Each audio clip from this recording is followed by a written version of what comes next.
High বন্ধুরা, তোমরা কেমন আছো? আশা করি ভালো আছো। আমিও খুব ভালো আছি। তা তোমাদের কাছে মা তারার নাম করে আবার একটা নতুন রান্নার ভিডিও নিয়ে চলে এসেছি।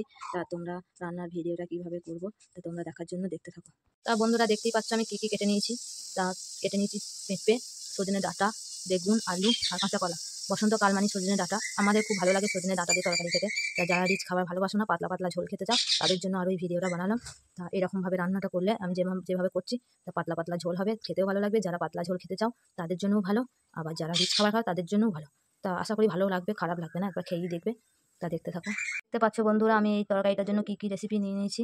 তা দেখো, পেঁয়াজ কেটে নিয়েছি, টমেটো কেটে নিয়েছি, আদা রসুন আর জিরে লঙ্কা বেটে নিয়েছি একসাথে। যে যেমন ঝাল খাবে সেই অনুযায়ী লঙ্কা ব্যবহার করবে।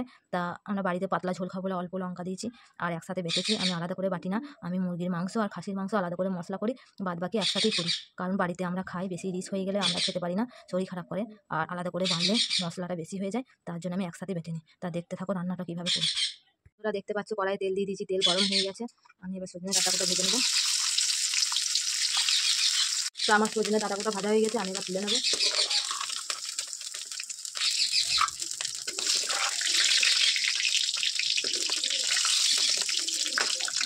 এবার ভেজে নেবো কাঁচা কলা।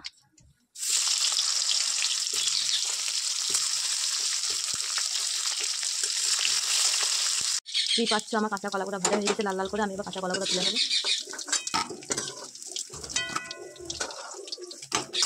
এবার আমি ভেজে নেবো পেঁপেগুলো।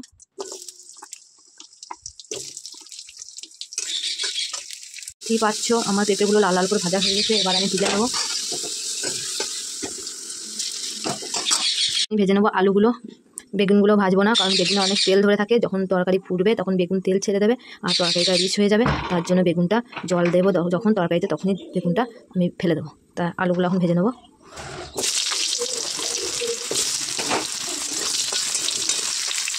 তা বন্ধুরা দেখতে পাচ্ছ আমি আলুটা তেলের মধ্যে লাড়াচাড়া করছি, কিছুক্ষণ করলাম, করে এবার এর সাথে ফোড়ন দিয়ে দেবো। আলাদা করে ফোড়ন দিয়ে মশলা কষাবো না, তাহলে তরকারিটা রিচ হয়ে যাবে। তারপর পাঁচ ফোড়ন তেজপাতা দিয়ে দিলাম, তার সাথে দিলাম পেঁয়াজ। আলুটা ভাজা ভাজা যতক্ষণ হবে ততক্ষণ পেঁয়াজটা ভাজা হয়ে যাবে।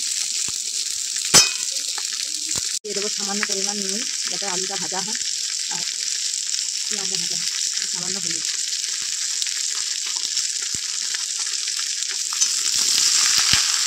তা দেখতে পাচ্ছ বন্ধুরা আলুটা নাড়াচাড়া করে নিচ্ছি, ভাজা ভাজা হয়ে গেছে। এবার দিয়ে দেবো টমেটো কোটা দিয়ে আর একটু নাড়াচাড়া করে নেবো।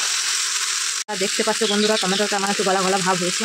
এবার ভেজে রাখা পেঁপে, কাঁচা কলা আর সজনে ডাঁটা দিয়ে দেবো। এবার দিয়ে দেবো মশলাটা দিয়ে ভালো করে নাড়াচাড়া করে কষিয়ে নেবো।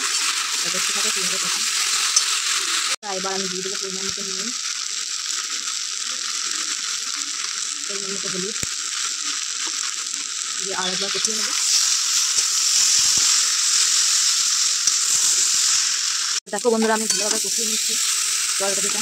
আর তোমরা একটা জিনিস লক্ষ্য করলে যে আমি যে তরকারিটা বানাচ্ছি মশলা কিন্তু আলাদা করে কষাইনি, সবজির আনাজগুলো দিয়ে একসাথেই নাড়াচাড়া করে মশলা দিয়ে কষাইছি। আলাদা করে মশলা কষাইলে কিন্তু তরকারিটা রিচ হয়ে যাবে, খেতেও ভালো লাগবে না।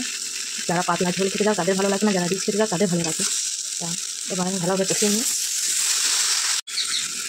জল ঢেলে দেবো।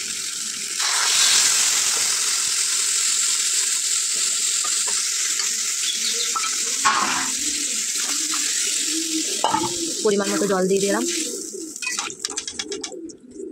যাদের যাদের নুন বেশি লাগবে নুন দিতে পারো, হলুদ লাগলে হলুদ দিতে পারো, আমার লাগবে না। এবার আমি দিয়ে দেবো বেগুনগুলো।